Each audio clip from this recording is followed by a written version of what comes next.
Добрый день, друзья! Меня зовут Неля, и вы на канале Готовить просто. Сегодня готовим французский торт крокембуш. Это удивительный десерт, представляющий собой высокий конус из профитролей с начинкой, скрепленных карамелью. Угощение готовится довольно просто, из доступных продуктов, и будет красиво смотреться в качестве украшения новогоднего и рождественского стола. Приступим к приготовлению. Первым делом приготовлю крем. Для крема нам понадобится пол-литра молока, 2-3 яйца, 100 грамм сахара, 35 грамм крахмала, ваниль и 50 грамм сливочного масла. В миске смешиваем яйца, сахар, ванильный сахар, хорошенько перемешиваем.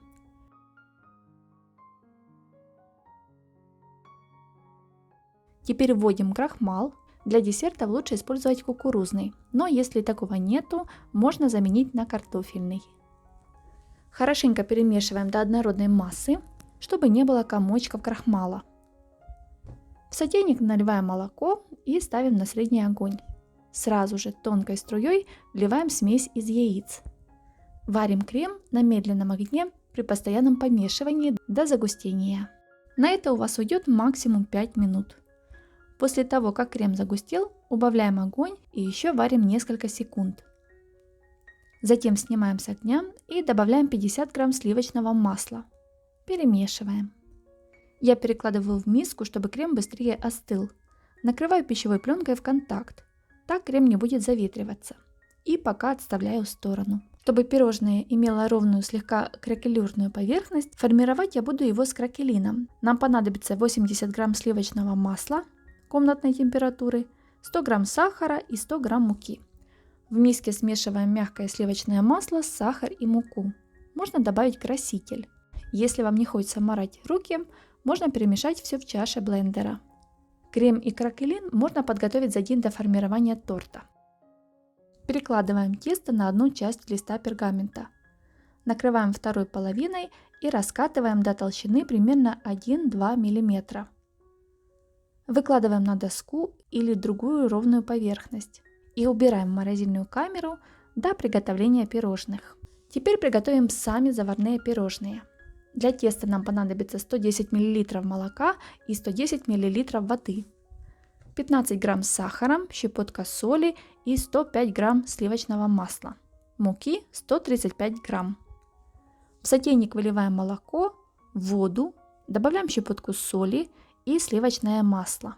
Ставим на огонь. Доводим до кипения. Сливочное масло при этом должно полностью растопиться. Муку обязательно просейте, это важно, так как если в муке будут комочки, то и во время заваривания их будет сложно разбить. Не снимая сотейник с огня, когда уже у нас все закипит, добавляем всю муку. Активно перемешиваем массу деревянной ложкой либо лопаткой. Завариваем тесто в течение 1-2 минут на небольшом огне. За это время тесто должно собраться в единую массу и превратиться в гладкий комок, а на дне кастрюльки должен образоваться тоненький мучной налет. Напоминаю, что точный список всех продуктов вы всегда сможете найти в описании под видео. Заваренную часть теста перекладываем в миску и даем ему остыть. Чтобы тесто быстрее остывало, я его просто перемешивала ложкой в течение 4-5 минут. Пока тесто остывает, в миску разбейте яйца и слегка взболтайте вилочкой. Когда заварная часть немного остынет, взбиваем ее миксером и постепенно вводим яичную смесь. Я тесто чуть пересушила, так бывает, поэтому добавила еще 2 яйца. Вы смотрите на структуру теста, оно должно быть мягким и блестящим. Также тесто должно медленно стекать с лопатки, образуя птичий язычок, то есть вот такой треугольник. Готовым тестом наполните кондитерский мешок. Если у вас нет мешка, тогда возьмите обычный плотный пакет и срежьте у него уголок. Или выкладывайте тесто просто с помощью 2 чайных ложек. Противень застилаем пергаментной бумагой и с помощью мешка отсаживаем тесто в виде небольших горок на расстоянии в 3-4 см друг от друга. Старайтесь отсаживать тесто небольшими порциями, размером буквально с перепелиное яйцо.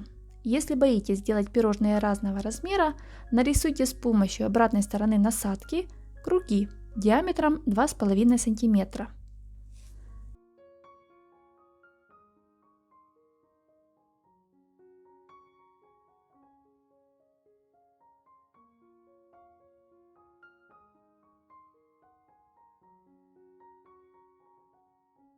Достаем из морозилки кракелин и вырезаем ровные кружочки той же насадкой для крема. Диаметр 2,5 см.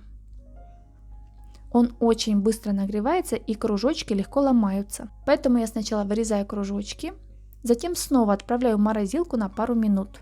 Затем достаю и, как видим, кружочки быстро отходят от пергамента. Остальной кракелин разминаем руками, снова раскатываем и замораживаем. У меня ушел полностью весь кракелин. Выкладываем их поверх уже высаженного теста. Заварное тесто может стоять при комнатной температуре, с ним ничего не случится. 10 пирожных осталось без шапочки. Это не страшно, хвостики на тесте можете пригладить смоченным в воде пальцем. Выпекаем профитроли в заранее разогретой духовке первые 20 минут при температуре 200 градусов. После чего снижаем температуру до 160 градусов и выпекаем еще 15-20 минут до красивой румяной корочки. Кстати, очень важно, первые 20 минут дверцу духовки не открывайте, иначе профитроли могут опасть. Готовые профитроли достаем из духовки и оставляем остывать. Время указано приблизительно, ориентируйтесь по своей духовке.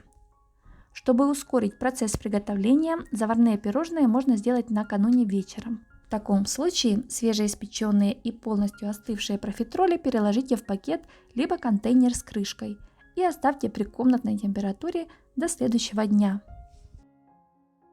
Сейчас покажу в разрезе. Хрустящая корочка и пустая серединка. Отличный результат. Переходим к формированию торта. Профитроли делаем небольшую дырочку с помощью ножа. Крем я переложила в кондитерский мешок. Отрезаем кончик и наполняем пирожные. Можно немного прокрутить в руках, чтобы полностью заполнить пустоты. Так поступаем со всеми заготовками. Кстати, из указанного количества ингредиентов у меня получилось 82 штучки. Если у вас останутся лишние заготовки, у них всегда можно спилить шапочку и в серединку положить салат или любую другую начинку. Будут такие вот тарталетки из заварного теста. Из картона формирую конус. Обрезаю низ, чтобы конус стоял ровно. Высота 35 см. Сверху обернула пергаментной бумагой и закрепила степлером. Можно скотчем. На следующем этапе приготовим карамель.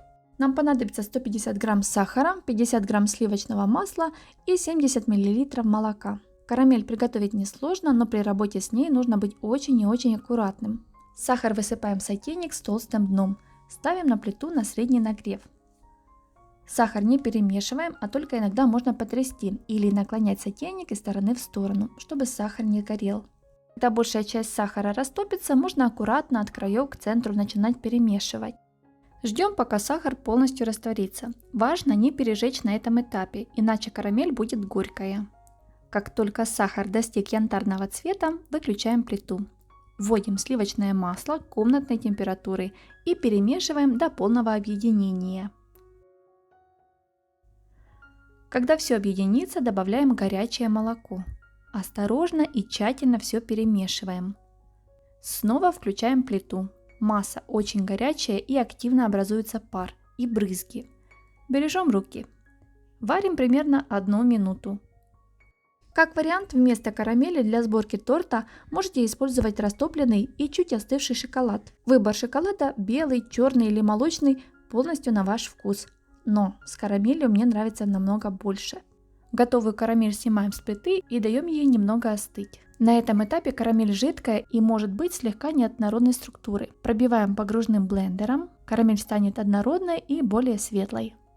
Переливаем в сухую мисочку и убираем в холодильник. Такая карамель может храниться до 2 недель. Этот вариант мягкой карамели. Если вы хотите, чтобы она хрустела, тогда просто будет достаточно растопить сахар. Собираем пирамидку. В горячую, только что сваренную карамель окуните низ профитролей. Закрепляем их, начиная снизу вокруг конуса. Пирожные лучше делать небольшие, так они аккуратнее смотрятся в готовом десерте. Формировать так не обязательно, но в таком виде торт получится более нарядным. Слой карамели постарайтесь сделать не очень толстым, чтобы хватило на все пирожные.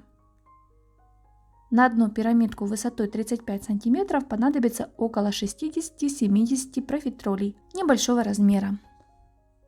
Вот такая симпатичная елочка получается. Но это еще не все. Растапливаем грамм 80 сахара, как мы это делали для карамели. Пока карамель горячая, окунаем в нее вилку и тянем вверх. Должна получиться тоненькая ниточка. Обматываем ею вокруг елки, пока она не порвется. Затем повторяем процедуру. Карамель быстро остывает, если нужно, подогрейте ее и снова обматываем ниточкой торт. Количество нитей выбирайте сами. Остатки карамели можно вылить на пергамент, когда остынет, разломать, будут небольшие сахарные конфетки. Украшать торт карамельными нитями нужно за 1-2 часа до подачи, так как карамель очень прихотливая и эти нити со временем начинают таять. Традиционно кракембуш украшают свежими или сладкими цветами. Я использовала сладкие сахарные снежинки, заказала их в интернете. Приклеить их можно с помощью карамели или растопленного шоколада. Французский торт кракембуш из профитролей готов. Точнее, из пирожных шу готов. При подаче торт не разрезает, а просто разбирает на пирожные. Вот такая красивая карамельная корочка получается на пирожных. Приготовление торта не столько сложное, сколько трудоемкое. Процесс достаточно длительный, но очень увлекательный. Чтобы ускорить процесс приготовления, советую накануне вечером приготовить заварные пирожные и заварной крем, а в день подачи уже наполнить профитроли кремом и собрать торт. Кстати, чтобы значительно упростить процесс приготовления, вместо карамели можете взять растопленный шоколад. С ним торт получится таким же вкусным, а приготовление будет гораздо проще. Друзья, как вам такой рецепт? Свои отзывы и идеи пишите в комментариях.